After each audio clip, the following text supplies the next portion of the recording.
आज देश भर में और ख़ास करके बिहार में अलग अलग नागरिक संगठन, पॉलिटिकल पार्टी के लोग आज जो देश भर में हम सब लोग जानते हैं कि एक शुरुआत भाजपा के प्रवक्ता नुपुर शर्मा ने किया और उसने प्रोफेट मोहम्मद के ऊपर एक भद्दा टिप्पणी करके वहाँ से ये मामले की शुरुआत की और उसका विरोध जब लोगों ने किया तो उसको हिंसा कह के, उसको आतंकी कह के, उसको तरह तरह के बात से बदनाम किया गया और उन पर क्रैकडाउन किया जा रहा है।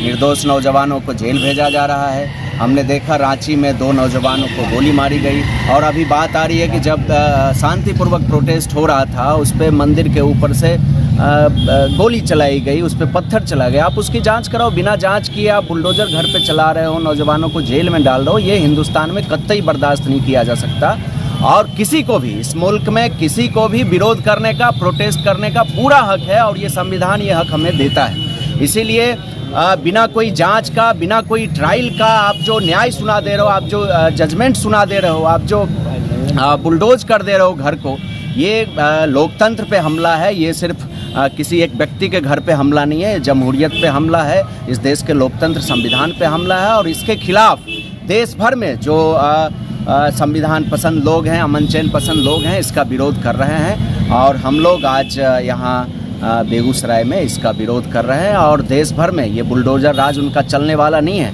ये लोग सपना देखते हैं कि अंग्रेजी हुकूमत की तरह हम इस देश में राज करेंगे, देश पे कब्जा करके देश को चलाएंगे। तो ये अंग्रेज़ों के चेले याद कर लें कि ब्रिटिश हुकूमत का भी अंत इस मुल्क में हुआ है और इनका भी बुलडोज़र राज का अंत इस मुल्क में होगा।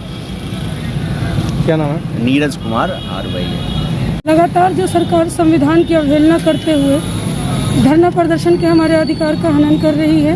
अगर हम शांतिपूर्ण रूप से धरना प्रदर्शन करते हैं तो वो हम पर लाठीचार्ज कर देती है। जो घटना रांची में हुई, अगर भीड़ को नियंत्रित करना था, उसे तितर बितर करना था तो वो आंसू गैस के गोले भी छोड़ सकते थे, पानी के फव्वारे भी छोड़ सकते थे। क्या गोली चलाना ज़रूरी था? क्या वो उस माँ के लाल को लौटा कर दे सकते हैं जिसकी गोद से उन्होंने छीन लिया?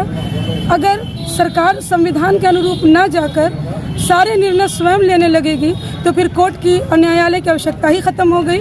अगर जावेद मोहम्मद के घर उन्हें अवैध तब लगा जब प्रयागराज में हंगामा हुआ, तो इसका आप क्या कह सकते हैं? वो बिल्डिंग 20 साल से निर्मित थी, उससे अधिक समय से, तब वो अवैध नहीं था। और अचानक से जब हंगामा होता है और जावेद मोहम्मद को उठाकर ले जाया जाता है तो बिना होमवर्क किए, पुलिस कोई होमवर्क नहीं कर सकती है, एमसीडी कोई होमवर्क नहीं करती है, जबकि धारा 17 कहता है कि आप 15 दिन पहले उनको इन्फॉर्म कीजिए। कोई इन्फॉर्मेशन नहीं, बैक डेट से नोटिस निकलता है और उनके पत्नी के नाम पर, जो कि परवीन फातिमा के नाम पे मकान है, बिजली बिल है, उनका पानी का बिल है, उनका होल्डिंग टैक्स का बिल है, सब मौजूद होते हुए चस्पा किया जाता है नोटिस जावेद मोहम्मद के नाम पर और बिना समय दिए ज़मींदोज़ कर दिया जाता है। क्या कसूर है उनका? अगर उनकी पुत्री ने एनआरसी के अगेंस्ट जब अभियान चल रहा था तब उस अभियान में उन्होंने सक्रिय रूप से भूमिका निभाई, तो ये क्या उनका दोष था? क्या हमारा संविधान हमें ये राइट नहीं देता है कि हम अपनी अभिव्यक्ति की स्वतंत्रता का प्रयोग कर सकें? क्या हमारा संविधान हमें ये राइट नहीं दे सकता है कि हम सरकार के नीतियों के विरोध में जाकर धरना और प्रदर्शन शांतिपूर्ण रूप से कर सकें? तो ये सरकार हमारी आत्मा को तो लहूलुहान कर ही रही है, अपने कार्रवाई के द्वारा हमारे बच्चों को भी लहूलुहान कर रही है। और आज हम सब लोग एक मंच पर आकर इस बुलडोज़र हुकूमत के खिलाफ अपनी आवाज़ बुलंद कर रहे हैं कि हमें इस तरह की सरकारें नहीं चाहिए। सहारनपुर का आप वीडियो देख लीजिए, भाजपा के विधायक हैं, वो ट्वीट करके लिखते हैं रिटर्न गिफ्ट। क्या आपको जनता ने ये रिटर्न गिफ्ट देने के लिए चुना था? और वहाँ के एसएसपी महोदय कहते हैं कि ये हमारे यहाँ का वीडियो ही नहीं है।